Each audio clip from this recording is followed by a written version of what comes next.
नमस्ते। आज हमारे पास एक श्रोता ने भेजी है एक कहानी, एक माँ का सपना। हाँ। और इससे जुड़े कुछ विचार भी हैं।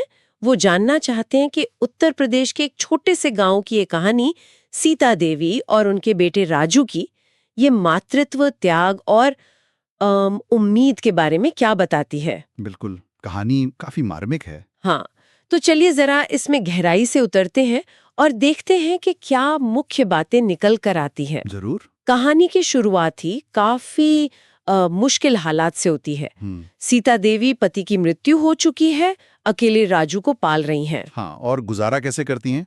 लोगों के घरों में काम करके, मंदिर में प्रसाद बनाकर। बहुत ही सीमित साधन है। बिल्कुल।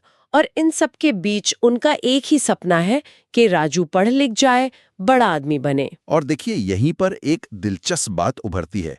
मतलब, इतनी गरीबी के बावजूद शिक्षा को एक उम्मीद की तरह देखा जा रहा है। हाँ, जैसे यही एक रास्ता हो। सही कहा। ये उस सामाजिक आर्थिक माहौल को दिखाता है जहाँ खासकर ग्रामीण भारत में अक्सर लगता है कि पढ़ाई लिखाई ही बेहतर जिंदगी का शायद एकमात्र जरिया है। सही। और राजू भी मतलब होशियार है पढ़ने में, माँ की उम्मीदों पर खरा उतरने की कोशिश कर रहा है। हाँ, लेकिन मुश्किलें कम नहीं हैं। पुरानी किताबें हैं, जूते फटे हुए हैं, ये सब चीजें हैं। बिल्कुल। फिर कहानी में एक टर्निंग पॉइंट आता है जब वो स्कूल में मेरी माँ पर एक निबंध लिखता है। हाँ, ये बड़ा अहम मोड़ है। उसके लिखे शब्द इतने असरदार होते हैं कि प्रिंसिपल न सिर्फ उसकी फीस माफ कर देते हैं। बल्कि स्कॉलरशिप के लिए भी उसका नाम आगे बढ़ाते हैं। हाँ। ये दिखाता है कि कैसे मतलब एक बच्चे की प्रतिभा और उसकी सच्ची भावनाएं वो कभी-कभी दरवाजे खोल सकती हैं।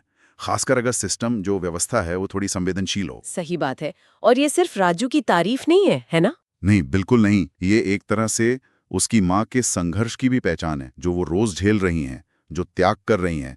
उसको कहीं ना कहीं एक एक छोटी सी मंजिल मिली, ऐसा कह सकते हैं। और त्याग की बात चली है तो कहानी में एक पल आता है जो शायद सबसे ज्यादा छूता है। हाँ। जब सीता देवी खुद बीमार है, हाँ। हाँ, तो वो अपनी दवा के पैसे बचाकर राजू की किताबों के लिए रख लेती हैं। हाँ। हाँ। कहती हैं, बेटा तेरी किताबें ज्यादा जरूरी हैं। उफ, ये तो त्याग की इंतहा है। अपने स्वास्थ्य से भी ऊपर बच्चे की पढ़ाई। हाँ, क्या स्रोत इस पे कुछ कहते हैं कि इस तरह के बलिदान का बच्चों पर मतलब क्या असर होता है? सीधे तौर पर असर का विश्लेषण तो नहीं है, लेकिन कहानी का आगे का हिस्सा हमें कुछ इशारा देता है।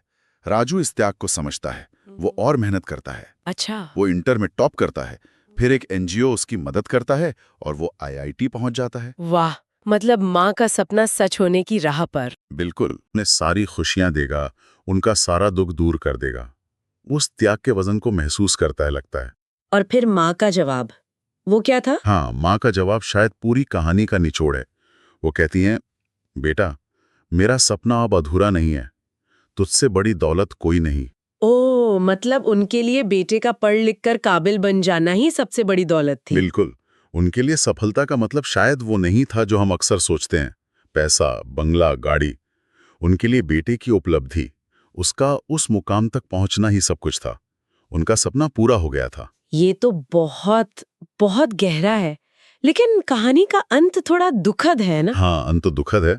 राजू जब अपनी पहली नौकरी पाकर गांव लौटता है, तो माँ नहीं होती। नहीं होती, उसे बस माँ की एक चिट्ठी मिलती है। उस चिट्ठी में क्या लिखा होता है? चिट्ठी में लिखा होता है कि अगर भगवान मुझे फिर से जन्म दे तो मैं फिर से तेरी माँ बनना चाहूंगी, और कि उनके आशीर्वाद हमेशा उसके साथ हैं। ये तो बहुत मार्मिक है।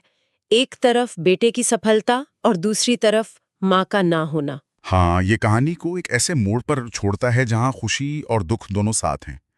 राजू के लिए ये शायद जिंदगी भर का एक भावनात्मक एहसास रहेगा। तो इन स्रोतों से जो बात निकल कर आ रही है वो ये है कि ये कहानी सिर्फ सीता देवी और राजू की नहीं है।